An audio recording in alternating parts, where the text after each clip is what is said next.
చాలా బిజినెస్లు డబ్బు లేకపోవడం వల్ల కాదు, క్యాష్ ఫ్లో అర్థం చేసుకోకపోవడం వల్ల మూతపడతాయి. ప్రాఫిట్ వేరు, క్యాష్ ఫ్లో వేరు. ఈ రెండిటికి మధ్య తేడా తెలియకపోతే ఎంత పెద్ద బిజినెస్ అయినా సరే మునిగిపోవాల్సిందే. ఉదాహరణకు, మీరు ₹1,00,000 సరుకు అప్పుగా అమ్మారనుకుందాం. పేపర్ మీద మీకు లాభం కనిపిస్తుంది, కానీ మీ చేతికి ఆ డబ్బు ఇంకా రాలేదు.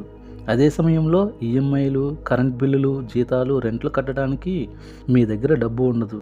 బిజినెస్కి ప్రాఫిట్ అనేది ఆహారం లాంటిది అయితే, క్యాష్ ఫ్లో అనేది ఆక్సిజన్ లాంటిది. ఆక్సిజన్ లేకపోతే ప్రాఫిట్ తినే లోపే బిజినెస్ మూతపడుతుంది. అందుకే అమ్మకాలు పెంచడం ఎంత ముఖ్యమో, అమ్మిన సొమ్మును కూడా టైంకి వసూలు చేయడం అంతే ముఖ్యం. ఎప్పుడూ మీ చేతిలో కొంత లిక్విడ్ క్యాష్ ఉండేలా ప్లాన్ చేసుకోండి. అప్పుడే మీ బిజినెస్ నిలబడుతుంది. మీరు కూడా ఇలాంటి బిజినెస్ సమస్య ఎదుర్కొన్నారా? కామెంట్ చేయండి. మరిన్ని బిజినెస్ టిప్స్ కోసం మన ఛానల్ని ఫాలో అవ్వండి.